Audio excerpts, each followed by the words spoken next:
Hello dear student, अस्सलाम वालेकुम। Channel physics world with Zahid Khan के साथ मैं हूं आपका टीचर जाहिद खान। तो dear student, class second year, chapter nuclear physics, topic gamma emission से रिलेटेड एमसीक्यूज़ को सॉल्व करने की कोशिश करते हैं।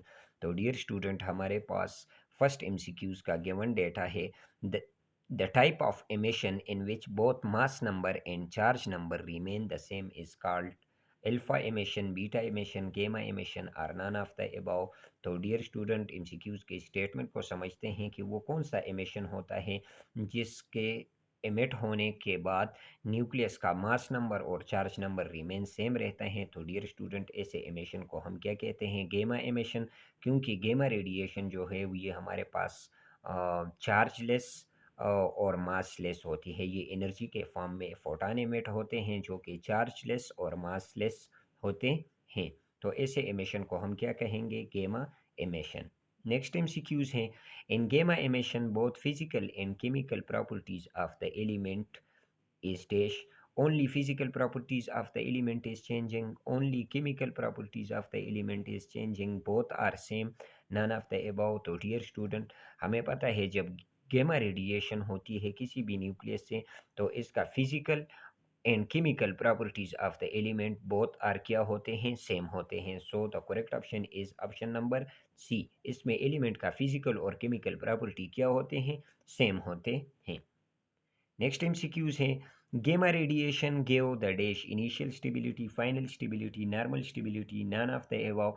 तो डियर स्टूडेंट, अनस्टेबल न्यूक्लियाई यानी रेडियो एक्टिव एलिमेंट ये कंटिन्यूसली रेडिएशन एमिट करते हैं।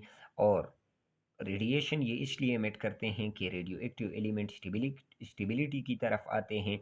तो जब गेमा रेडिएशन एमिट होते हैं तो हम कह सकते हैं कि जो एलिमेंट है, जो डाटर एलिमेंट है, जो डाटर एलिमेंट है वो फाइनल स्टेबिलिटी की तरफ क्या करेगा? जब कंटिन्यूसली पेरेंट एलिमेंट्स जो हैं, जो कि कंटिन्यूसली गेमा रेडिएशन एमिट करते हैं, तो ये फाइनल स्टेबिलिटी की तरफ एलिमेंट को लेके जाते हैं। At low energy less than about 0.51 mega electron volt, the dominant process remove photon from the beam is dash।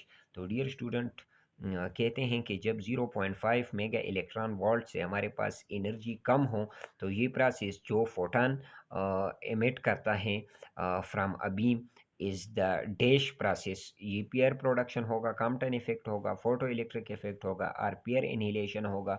तो डियर स्टूडेंट, जो लो एनर्जी यानी 0.51 मेगा इलेक्ट्रॉन वोल्ट यानी फोटॉन की एनर्जी से, ये एनर्जी जो है अगर ये 0.51 मेगा इलेक्ट्रॉन वोल्ट से लेस हो तो ऐसे प्रोसेस को हम क्या कहेंगे?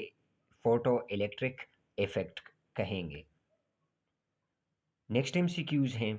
When the alpha emission is 1.02 mega electron volt then which of the following effect will अकर।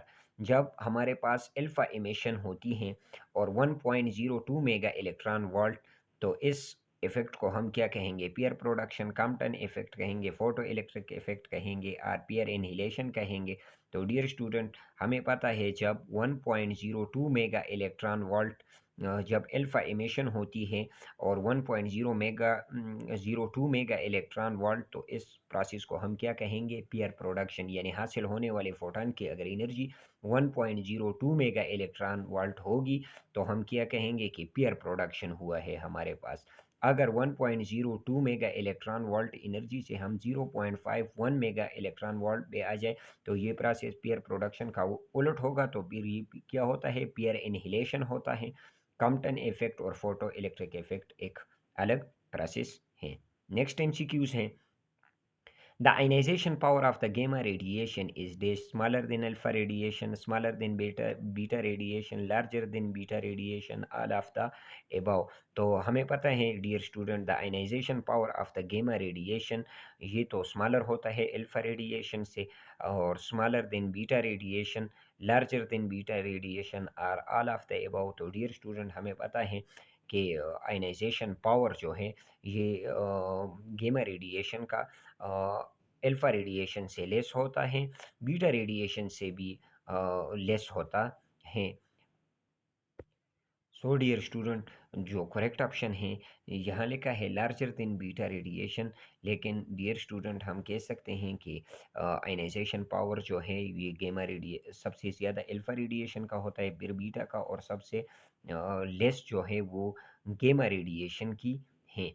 तो डियर स्टूडेंट, अल्फा रेडिएशन से ये कम होता है, बीटा से भी कम होता है। तो सो हम करेक्ट इसका आंसर ले सकते हैं कि ionization power of the gamma radiation ये जो है ये बीटा रेडिएशन से भी कम होता है। नेक्स्ट एमसीक्यूज है dear student, in air gamma rays intensity fall off is dash inverse square of the distance, square of the distance, both are possible, none of the above। तो dear student, gamma rays intensity falls होती है inverse square of the distance. So the correct option है option number A. Range of the gamma radiation in the air, तो dear student a few centimeter, 1 meter, infinity, none of these। तो dear student, हमें पता है gamma radiation का जो range है, क्योंकि ये सबसे हाई इंटेंसिटी लाइट होती है जो कि न्यूक्लियस से जनरेट होती है। तो डियर स्टूडेंट, हम कह सकते हैं कि गेमा रेडिएशन का रेंज जो है ये होता है infinite. So the correct option is option number C. Thank you dear student for watching. तो डियर स्टूडेंट, चैनल को सब्सक्राइब करें और कमेंट्स करके अपने राय ज़रूर दें। Thank you for watching.